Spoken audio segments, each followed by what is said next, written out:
sa Panginoon, sa kanyang kabutihan sa buhay ng bawat isa sa atin.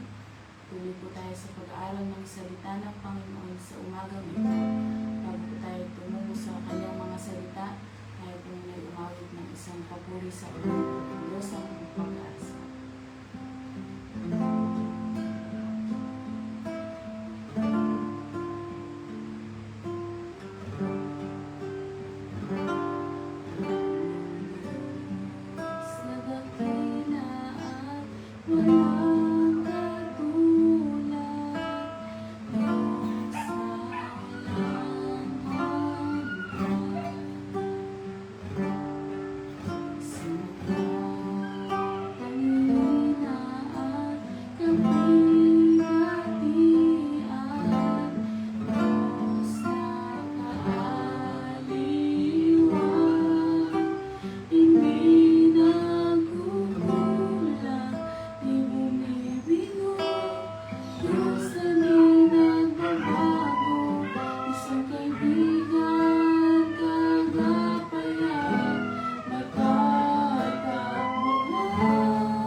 pag-asa, O Diyos. Hallelujah. Maraming salamat sa inyo, Panginoon. Hindi kayo nagkulang sa amin, Panginoon. Hallelujah. Salamat sa inyong pag-ibig, O Diyos. Salamat sa kaligtasan na nanggagaling sa inyo, Panginoon. Salamat sa provisions, O Diyos. Sa lahat ng bagay, O Diyos, na ipinagkaloob mo sa amin.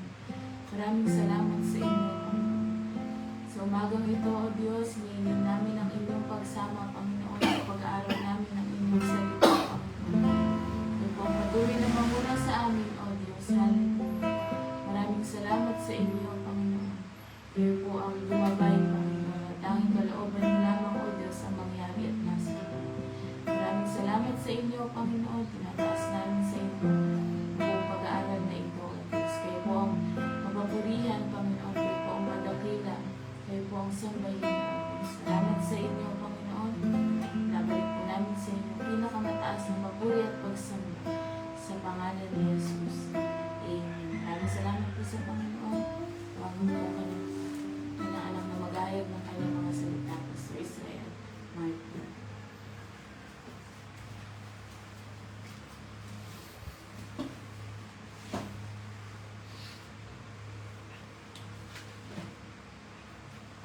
Hallelujah. Isang pagpalang umaga po sa bawat isa. Salamat sa Panginoon sa kanyang kabutihan sa atin. Amen. Totoo na ang Diyos ang ating pag-asa at siya lamang talaga ang tunay na maaasahan natin lahat. Salamat po sa Panginoon. Sa umagang ito tayo patuloy na mag-aaral ng kanyang mga salita. Nung kayo may mga banal na kasulatan, samahan po ninyo ako sa aklat ng Efeso, chapter 2.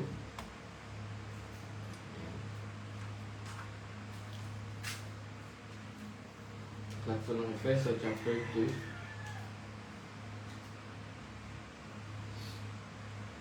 Verse 20 hanggang sa sumusunod.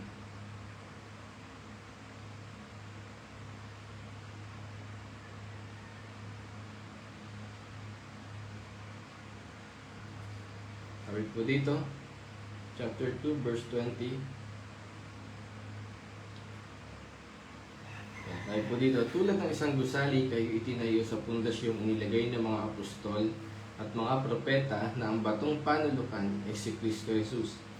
Sa pamamagitan niya, ang bawat bahagi ng gusali ay nagkakaugnay-ugnay at nagiging isang banal na templo ng Panginoon. Dahil din sa inyong pakikipag-isa sa Kanya, kayo man ay kasama nilang naging bahagi ng tahanan ng Diyos sa pamamagitan ng Espiritu. Amen. Salamat sa Panginoon sa kanyang salita. Dito po mga kapatid ay ngayong araw titingnan natin isang matibay na o isang makapangyarihan na nagiging katibayan natin sa ating paglilingkod o isa sa pundasyon ng ating pananampalataya. Ano po? Isa sa pinakamatibay na pundasyon ng ating pananampalataya. Kung bakit tayo nakapagpatuloy sa Panginoon, kung bakit tayo nakakagawa sa Panginoon is dahil dito sa sinasabi sa talatang itong ating binasa. Ano po? Dito makikita natin dito, sinasabi sa atin ng Apostol Pablo, ano po, na tayo ay katulad ng isang gusali. Ano po, isang gusali, isang tahanang espiritual, ano po, na itinatag sa saligan ng mga apostol, ng mga propeta, at si Kristo mismo ang batong panulukan. Ano po, isa ito sa dahilan kung bakit tayo nakakapagpatuloy, kung bakit lumalawak ang gawain ng Panginoon sa buong mundo, ay dahil sa pundasyong ito na meron po tayo. Amen? Tinitingnan natin ang pinakamahalagang pundasyon natin. Ano po, na patuloy na nagpapatibay dun sa pananampalataya natin sa Panginoon. Patuloy na nagpapatibay dun sa ating paglilingkod. Dahil alam naman natin na sa ating paglilingkod ay hindi po madali. Ano po? Madali po ba ang paglilingkod niyo sa Panginoon? Na alam natin na bilang mga lingkod ng Panginoon, kapag lingkod ka ng Panginoon, minsan ito pa yung mas nagiging mahirap na sitwasyon. Dati nung hindi ka pa pastor, hindi ka pa lingkod ng Panginoon, wala ka pa sa pananampalataya sa Panginoon, ano kung mapapansin natin, parang ang dali-dali ng buhay. Hindi natin iniisip yung mga maraming bagay. Pero kapag nung tayo nasa Panginoon, ba't parang tumitindi yung pagsubok sa Panginoon? Ba't parang tumitindi yung nararanasan ko? Hindi po ba? Hindi tayo pinangakuan ng Panginoon na kapag sumunod tayo sa Kanya ay dadali yung buhay natin. Alam natin na kapag tayo lumapit sa Panginoon, kapag tayo nanatili sa Panginoon, sumunod sa Panginoon, mas titindi rin yung pagsubok sa atin. At alam po ng Panginoon yung bagay na ito na kapag tayo naglingkod sa Kanya is mayroon tayong mga sitwasyong hindi madali. Makikita po natin yan sa panahon mismo ng mga apostol, ng mga propeta, o sa panahon ng Panginoon. Ano po? Nung sila naglilingkod, nung nandun na sila sa landas na naglilingkod sila, nangangaral ng salita ng Panginoon, makikita natin din yung sample. Hindi naging madali yung buhay po nila. Ano po? Makikita natin din yung mga pagtitiis nila. Ano? Si Pablo, di po ba? Bago siya maging lingkod ng Panginoon, bago siya maging isang apostol ng Panginoon, ang buhay niya ay siya yung nagpapahanap ng mga lingkod ng Panginoon. Siya yung nagpapahanap ng mga paparusahan, ikukulong, di po ba? Pero nung time na siya yung naging lingkod ng Panginoon, nung siya na yung gamitin ng Panginoon na maging lingkod niya, ano po, yung dating buhay ni Pablo na wala siyang iniisip na pagtataguan, na siya yung maghahanap, naging iba yung sitwasyon ng buhay niya. Na dahil doon, siya na ngayon, siya na po ngayon yung nahihirapan, siya na yung kailangang magtago o di po ba? Mapapansin natin nung panahon na sumunod sa Panginoon ay tumitindi yung pagsubok. At alam ng Panginoon po yung bagay na yan. Na kapag tayo naglingkod ay mayroong mas tumitindi yung pagsubok sa atin. Dahil alam naman po natin na ang kaaway ay hindi niya gusto na tayo malapit sa Panginoon. Pero ang Panginoon, alam niya na kapag sumunod tayo sa Kanya, alam niyang hindi nagiging madali. Pero salamat sa Panginoon sa biyaya niya sa atin. Hindi nagkulang ang Panginoon sa atin. Na nung panahong siya umalis, nagpadala siya ng kanyang kapalit o ng isang sasama sa atin palagi, ang banal na Espiritu na siyang tutulong sa ating pagtatagumpay, natutulong sa ating pagmiministeryo. Amen. At salamat sa Panginoon, katulad dito sa binanggit po sa talatang ito. Sabi ni Pablo, tayo itinayo sa saligan ng mga apostol at ng mga propeta. Hindi tayo naglilingkod dahil sa mga apostol, sa mga propeta. Kaya tayo nakapaglingkod ay dahil doon sa kanilang ginawa. Sila ginamit ng Panginoon para sa atin, para sa mga unang naglingkod, para tayo ay makakilala sa Panginoon. Yung pundasyon ay yung ipinapangaral nila. Di po ba? Dahil sinasabi dito na ang mga apostol ay mga saksi na buhay. Saksi po sila sa buhay, sa kamatayan, sa muling pagkabuhay ni Jesus. Sila yung mga unang tagapagturo ng Ebanghelyo na ipinagkalooban ng Panginoon ng ibang klase ng otoridad. Sila yung pinagkalooban ng Panginoon ng ibang klaseng pagpapahayag. Ng mga propeta mula sa lumang tipan hanggang sa bagong tipan, ay mga tagapagsalita ng Diyos. Mga nangangaral sila. Sila yung mga nagbibigay ng babala, paalala, pangako para sa pagdating ng tagapagligtas. At yung mga bagay po na yun ay mga pundasyong ating pinangahawakan. Yung kanilang mga ipinapangaral, yung kanilang mga ipinangaral ay yung mga naging pundasyon natin sa ating paglilingkod ngayon. Yun yung mga pinapanampalatayahan natin, kaya tayo nakakapagpatuloy. Yung mga katuruan na kanilang ipinapahayag, yung pundasyon ng ating pananampalataya sa ngayon. Amen. Ano po ba yung pundasyon ngayon? Yung kanilang ipinapangaral. Di po ba si Kristo ang Panginoon, ang tagapagligtas? At marami pang iba. Isa lang yun sa bahagi. Ano po? Si Kristo ang Panginoon at tagapagligtas. Siya ang binigay ng Ama para sa ating ikaliligtas, para itubusin tayo sa ating mga kasalanan. Pangalawa po, sabi dito, yung batong panulukan. Ano po? Yung verse 20, tulad ng isang gusali, kayo itinayo sa pundasyong inilagay. Ano po? Itinayo sa pundasyong inilagay ng mga apostol at mga propeta na ang batong panulukan ay si Kristo Jesus. Ano po? Ang batong panulukan ay ang Kristo, si Jesus Christ. Ngunit higit sa pundasyon po ay may isang pinakamatibay na bahagi ng gusali. Yun po yung batong panulukan. Yung cornerstone na tinatawag sa English. At nung mga sinaunang mga sinaunang pagtatayo ng bahay, yung batong panulukan o yung cornerstone, ito po yung unang inilalagay na nagiging basihan ng lahat ng patungan ng iba pang bato. Kapag sa usapang pagtatayo po noong unang panahon, merong isang bato na doon nakasalig lahat ng batong ipinapatong. At kapag hindi maganda yung pagkakapatong ng mga sumusunod na bato o pagkakalagay ng mga pundasyon ay hindi magiging matibay. Imagine natin yung isang bahay na hindi tapat-tapat yung poste o hindi naka-align lahat ng pader, ng poste o pundasyon, ay hindi po masasabi natin agad na hindi matibay. Kapag nakita natin na yung parang pagkakatayo ng bahay ay tagilid, masasabi agad natin na hindi matibay. Kaya dito po yung sinasabing batong panukulan, kailangan maayos lahat na nakasalansan o nakahanay yung mga pundasyon o yung mga batong inilalagay para maging matibay. At ganoon din po sa atin mga kapatid sa Panginoon. Kailangan maging sigurado tayo na yung ating buhay ay nakaalign sa Panginoon. Si Kristo bilang isang batong panulukan, siya rin dapat yung nagiging saligan ng ating pananampalataya. Siya dapat yung nagiging sentro ng ating pananampalataya sa Panginoon. Amen. Salamat sa Panginoon.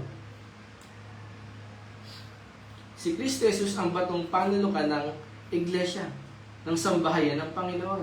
Siya ang sentro ng ating buhay. Amen. Ang sukatan ng ating pananampalataya. Kaya dapat sigurado tayo lagi, yung buhay natin ay maayos na nakasentro po sa Panginoon. Mga kapatid, tingnan po natin. Kung si Kristo ang ating batong panulukan, tingnan natin sarili, tuwid ba ang ating pagkakatayo? Matibay ba yung ating pagkakasandig sa Panginoon? Kapag may dumating bang pagsubok, o pag may dumating na pag-uusig, tayo ba'y nagiging matibay? Tingnan natin yung sarili natin. Kung tinitingnan natin si Kristo bilang ating batong sandigan, dapat tiyakin natin yung sarili natin na matibay tayong nakatayo. O baka tayo lumilihis na dun sa direksyon o dun sa turo na mula sa Panginoon. Lagi natin i-check yan sa atin bilang mga lingkod ng Panginoon. Kung tayo ay sure na sa Panginoon nakasandali. Kaya dito po, tayo ang gusaling ipinapanday o tayo yung mga gusaling itinatayo. Tayo po bilang mga lingkod ng Panginoon, bilang mga miyembro ng simbahan, mga manggagawa ng simbahan, bilang mga pastor, kung si Jesus ang bilang isang pinakang batong panulukan o the cornerstone, yung mga alagad, yung mga apostol, yung mga nagtayo din ng pundasyon, yung mga pundasyon, dahil sa kanilang mga itinuro, tayo po ay tayo, yung gusali, itinatayo. Na ang nagtatayo ay ang Panginoon. Paano pong sa bagay na yun, tayo yung gusaling itinatayo, at ang nagtatayo po sa atin ay ang Panginoon. Ang Panginoon mismo yung nagbubuo ng gusali. At sa pagbubuo ng gusali na yon, gumagamit ang Panginoon ng mga manggagawa. Ano po? Ginagamit niya yung mga apostol, mga propeta, yung mga o sino pa mga lingkod ng Panginoon. Sabi natin mga pastor, mga kapastor. At ginagamit ng Panginoon para ma-build yung simbahan. Kapag sinabing tayo yung gusaling, kapag sinabi yung gusaling pinapanday, gusaling ginagawa, ibig sabihin, ina-actionan ko. Ano? Ginagawa, ina-actionan yung gusali. Ito'y kailangang gawin. Di po ba? Kailangan gawin ng isang gusali. At kailangan talagang may gumagawa po. At tayo bilang mga bahagi nitong gusaling itinatayo ng Panginoon, kailangan din natin kumilos. Amen po ba? Kailangan natin kumilos. Kailangan natin maglingkod. Bilang bahagi ng, eto, pasok po tayo. We are the Church of Christ. Ano? Nandun na tayo. Tayo yung gusaling itinatayo. At tayo, alam naman natin na si Kristo bilang ulo at tayo yung tumatayong katawan ng simbahan. Or we are the body of Christ. At dahil dun sa bagay na yun, ano po, dahil tayong body of Christ, titingnan natin ang Diyos bilang ulo o tagapanguna natin. Kung sa isang simbahan, tayo yung bumubuo ng isang simbahan, ano? Tayo yung bumubuo ng isang simbahan at ang Panginoon ang ating tagapanguna. At bilang miyembro ng isang simbahan, bilang miyembro ng isang simbahan, may obligasyon po tayo. Kailangan natin gumawa. Kailangan natin kumilos. Meron tayong ministeryo. Di po ba? At kapag may ministeryo, na ibig sabihin po, lahat po ng nasa loob ng church na yan, importante. Katulad ng bahagi ng katawan ng tao, lahat po ay importante. Tama po ba? Mata, ilong, bibig, tainga, o kamay, paa, lahat po yan ay importante. Hindi pwedeng sabihin ng ilong sa mata na hindi kita kailangan. Hindi pwedeng sabihin ng kamay sa paa na hindi kailangan. Di po ba? Bawat parte ng katawan natin ay mahalaga. At ganun din po sa atin. Sa ating mga churches. O tayo bilang bumubuo ng katawan ng Panginoon. Bawat isa sa atin ay mahalaga. At bawat isa sa atin ay may parte.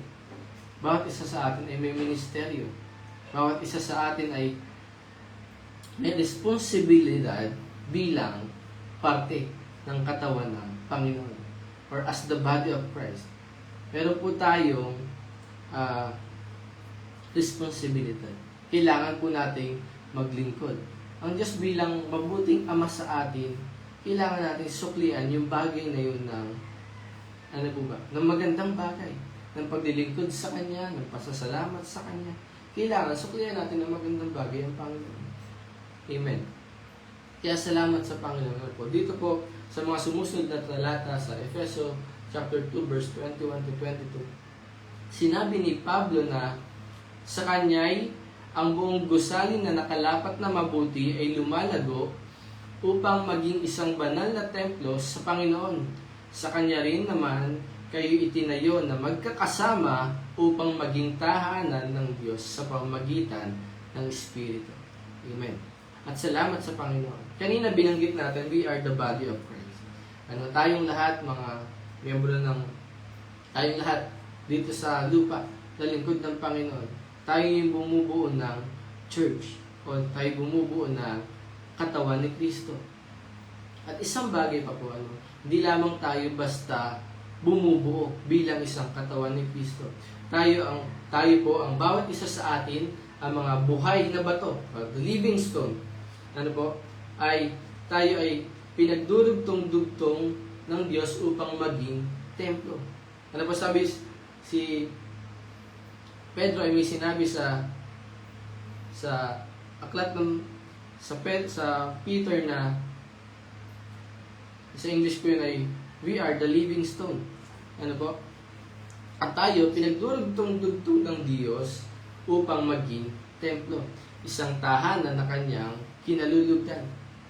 Hindi tayo simbahan dahil sa tayo ay gusali, kundi tayo ay simbahan dahil sa ugnayan natin kay Kristo. Tayo ay pinaging dapat na tayo ginawang katawan ni Kristo dahil sa ugnayan natin sa Kanya. Amen. Kaya salamat po sa Panginoon sa Kanyang kabutihan sa atin. Dahil patuloy tayong tinutulungan ng Diyos. Ang Diyos mismo yung gumagawa ng parang para patuloy tayong maging malapit sa Kanya. Bilang tayo, likas sa atin na magkasala, tayo yung gumagawa ng paraan para lumayo sa Panginoon. Pero dahil sa habag at biyaya ng Diyos sa atin, ang Diyos mismo yung gumagawa. Maraming pagkakataon, hindi po minsan, ngunit maraming pagkakataon sa buhay natin na ang Diyos yung umaaksyon, ang Diyos yung gumagawa para tayo patuloy na malapit at pumalik sa Kanya. Amen.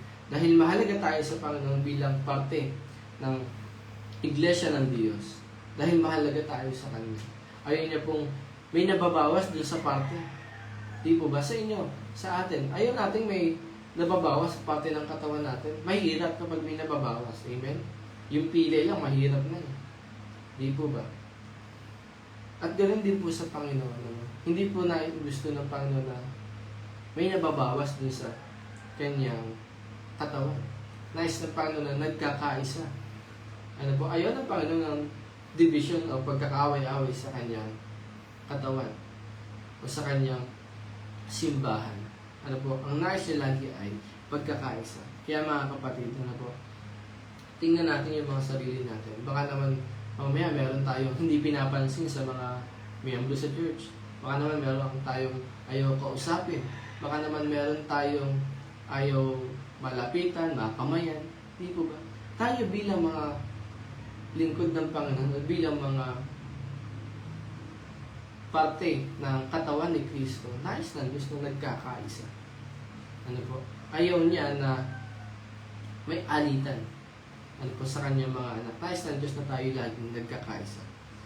Nais ng Diyos ng unity sa kanyang mga anak. Amen. At salamat sa Panginoon. At bilang ang Diyos, bilang ang Diyos na batong panulukan, ang cornerstone, isang bagay na ginagawa sa atin ng Panginoon para mas maging matibay tayo. Kung pang sa kabuuan, tayong lahat ay body of Christ. Ang Diyos din po. Katulad dito sa sinasabi ng 21 to 22, in verse 21 to 22 po, sinasabi dito na sa Kanya rin naman, kayo itinatayo na magkakasama upang maging tahanan ng Diyos sa pamamagitan ng Espiritu. Alam natin, nabasa na natin maraming pagkakataon na napakinggan natin na tayo'y na ang Diyos ay nananahan sa atin, sa ating mga puso. Alam natin that we are the temple of God. Alam natin yan. Individually, pwede tayo, individually tayong lahat po ay templo ng Diyos. At nais ng Diyos yung templo yun ay laging maayos, laging malinis. Amen?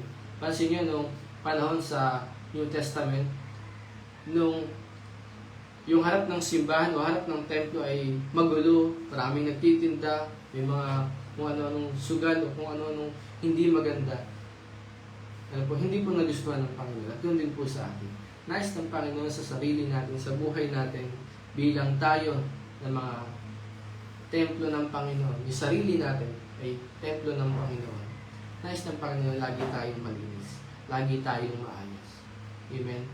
Dahil kung alam natin ang Diyos na nananahan sa atin, lagi natin dadalisayin yung ating sarili, yung ating puso. Amen? Dahil higit sa lahat, dyan nananahan ang Panginoon sa atin. At dyan, nakikita ng Diyos yung ating damdamin, nakikita ng Diyos yung ating sarili, at dyan napaparangalan ng Panginoon kung maayos tayo sa harapan ng Panginoon. At ang Diyos, bilang alam natin na siya yung batong sandigan, na siya yung pinakang pundasyon ng ating pananampalataya, kapag alam po natin ang pananampalataya natin talaga nasa Panginoon, mga kapatid, wala na tayong dapat pagdududa. Dapat 100% lagi tayong tiwala sa Panginoon. Kapag may inutos ang Panginoon, gawin mo. Bakit? Kilala mo kung sino yung nag-utos sa'yo. At kapag kilala mo, alam mong ang Panginoon yung pundasyon ng iyong pananampalataya, 100% po yun. Katagumpayan mula sa Diyos. Amen? Kaya salamat sa Panginoon sa Kanyang kabutihan sa atin. Mga kapatid, palalang mahalaga. May pundasyon tayong hindi natitinag. Ang salita ng Diyos. O ang Diyos mismo. Sa pamagitan ng mga apostol at ng mga propeta. Tandaan po natin. Meron tayong pundasyon na hindi natitinag. Well, tandaan po natin. Meron tayong batong panulukan. Ano po? Tayong si Kristo, matibay, tunay, at hindi nagbabago. Yung alam natin na yung batong panulukan na yun ay matibay. At kapag alam natin na yung matibay yung pundasyon, kahit anong pagdaanan natin, kahit anong pagsubok sa buhay natin yung dumating, hindi po tayo matitinag. Hindi katulad ng mga tahanan na naitatayo sa buhanginan o naitatayo na may mababaw na pundasyon.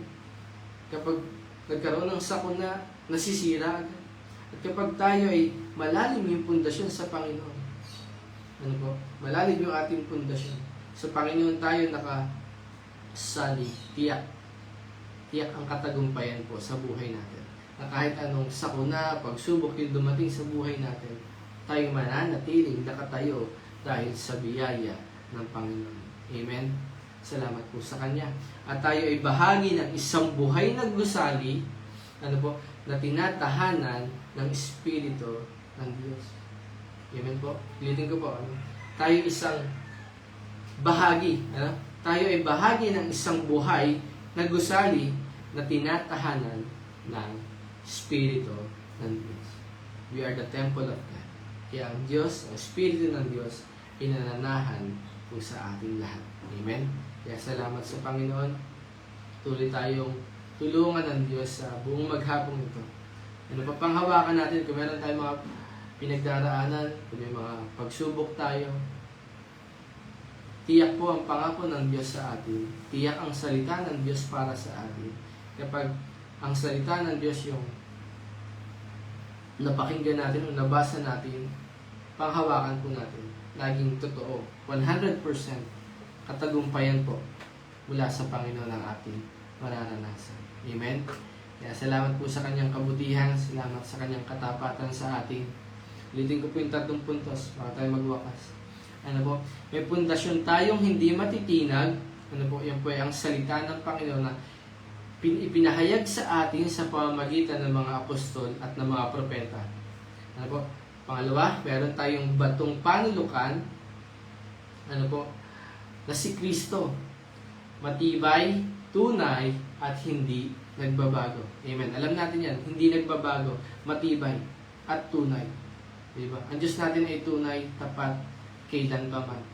Simula noon hanggang ngayon, ang Diyos ay hindi nagbabago. Kung paano siya naging tapat sa kanyang mga lingkod noong unang panahon, ganoon din. Hanggang sa panahon natin, siya ay patuloy na nagiging tapat. Amen? At panghuli po, tayo ay bahagi ng isang buhay na gusali na tinatahanan ng Espiritu ng Diyos. At alam natin mga kapatid, kapag nasa atin ang Espiritu ng Diyos, wala tayong hindi kayang gawin. Amen? Wala tayong hindi kayang pagtagumpayan. Bakit? Dahil nasa atin ang Espiritu ng Diyos. Nananahan sa atin ang Espiritu ng banal na Diyos. Amen. Kaya salamat po sa Kanya. Salamat sa Kanyang kabutihan sa atin. Samahan tayo ng Panginoon. Lagi nating tandaan o lagi nating ilagay yung ating pananampalataya sa Panginoon. Dahil kapag ang pundasyon ng ating pananampalataya, ating pagtitiwala ay buong buo sa Panginoon. 100%. Huwag na po tayo magtira. Wala nang point pa. 100% ipagkatiwala natin sa Panginoon lahat. Tiyak po yung katagumpayan. Amen? Patuloy tayong umasa sa Panginoon. Patuloy tayong magtiwala sa Kanya. Dahil ang Diyos po kahit kailanman ay hindi pumipigil sa atin. Kaya salamat po sa Kanya. Salamat sa Kanyang kabutihan. Samahan tayo ng Diyos sa buong maghapon. Patuloy na katagumpayan mula sa Kanya ang maranasan po natin. Kaya purihin po ang Diyos sa umagang ito. Tayo po ay manalangin. Hallelujah. Salamat sa inyo, Panginoon, aming Diyos, tapat at mabuti. Kami patuloy na lumalapit po sa inyo. Patuloy na nagpapasalamat kami sa inyo, Panginoon. Mula sa inyong mga lingkod na ginamit sa mga apostol, sa mga propeta, na ginamit niyo upang magpahayag ng inyong mga salita, Panginoon. Magpahayag ng mga katuruan mula po sa inyo na siyang nagiging bahagi ng mga pundasyon po namin. Salamat, Panginoon, sa kanila na inyong ginamit. Maging sa mga lingkod niya, sa mga kapastoran, Panginoon, na patuloy na ginagamit niya sa panahon namin. Salamat dahil patuloy na nagiging matibay kami, Panginoon. Salamat sa inyong mga salita Siyang patuloy na humuhubog sa amin, siyang patuloy na umaakay po sa amin upang makapagpatuloy, Panginoon. Salamat sa inyong banal na Espiritu na siyang laging nariyan, Panginoon, upang kami magtagumpay, na siya laging gumagabay sa amin, Panginoon, ano man yung aming ginagawa, nasan man kami. Salamat sa banal na Espiritu, Panginoon, na lagi namin maaasahan. Kaya purihin po kayo, Panginoon. Dalangin namin, patuloy, Panginoon, na ilagay namin yung aming pananampalataya sa inyo, Panginoon. Patuloy kami makapagtiwala sa inyo 100%, Panginoon. Patuloy kami manalig sa inyo. Patuloy kami sumandig sa inyo. Patuloy kami sumandali sa inyo. Dahil kayo ay Diyos na mabuti at matibay, Panginoon. Kahit kailan hindi kayo nagbabago, Panginoon. Kayo makapangyarihang Diyos. Walang imposible sa inyo. Lahat ng bagay ay kaya po ninyong gawin, Panginoon. Kaya samahan nyo kami, bawat anak nyo nakapakinig sa umagang ito at makakapakinig pa ng mensaheng ito, Panginoon. Dalangin namin na patuloy na pagsama nyo po sa amin. Patuloy na palakasin po ninyo kami at patuloy na pagtagumpayin po ninyo kami. Kami, bilang mga anak nyo, bilang bahagi ng inyong katawan, Panginoon, bilang gusaling itinatayo sa tulong at sa biyaya po ninyo, dalangin namin patuloy na hubugin nyo kami, itayo nyo pa kami, Panginoon, naging na mas matibay, Panginoon, kaysa sa dati. Tuloy na maging pundasyon pa namin ang inyong mga salita, Panginoon. Kayo ang maging kalakasan namin at maging sandigan namin sa lahat ng panahon at sa lahat ng sitwasyon, Panginoon. Sa lahat ng pagkakataon. Salamat po sa inyo, Panginoon. Pagpalain niyo kami mga tagapanguna. Ang Pastor Joseph, Panginoon. Ang pamilya, ang mga members, pamilya Masaredo, Panginoon. Mga district supervisor, Panginoon. Yung mga kapastoran, Panginoon, patuloy na pagpalain sila at ingatan, Panginoon. Pagpalain niyo bawat lingkod niyo, Panginoon. Maging mga manggagawa, Panginoon, bawat bahay sambahan na bahagi ng inyong katawan, Panginoon. Patuloy na hubugin at pagtibayin po ninyo, Panginoon. Salamat po sa inyo, Panginoon. Patuloy na pagkaisahin niyo kami bilang mga anak niyo, bilang mga lingkod niyo, bilang bahagi ng inyong katawan, Panginoon. Patuloy kami magkaisa sa paglilingkod po sa inyo, sa pangangaral ng inyong mga salita at sa pagdakila ng inyong pangalan, Panginoon. Salamat po sa inyo, patuloy na hallelujah, patuloy na pagtibayin niyo sa amin yung pag-ibig niyo po, Panginoon. Patuloy na manguna at mangibabaw yung pag-ibig na nagbumula sa inyo, Panginoon. Salamat po sa inyo, purihin kayo't luwalhatiin, patuloy na samahan kami ng banal na Espiritu sa buong maghapon ito. Katagumpayan mula po sa inyo ang patuloy naming inaasahan. Salamat po sa inyo, sa inyong lahat ng papurit pagsamba. Ito ang aming panalangin sa pangalan ng Panginoong Jesus. Amen and amen. Salamat po sa Panginoon. Isang pagpalang umaga po sa bawat isa. Kaya patuloy po tayo magtiwala at manahan sa Panginoon. Salamat po sa Panginoon. To God be the glory. Pagpalain po tayong lahat-lahat.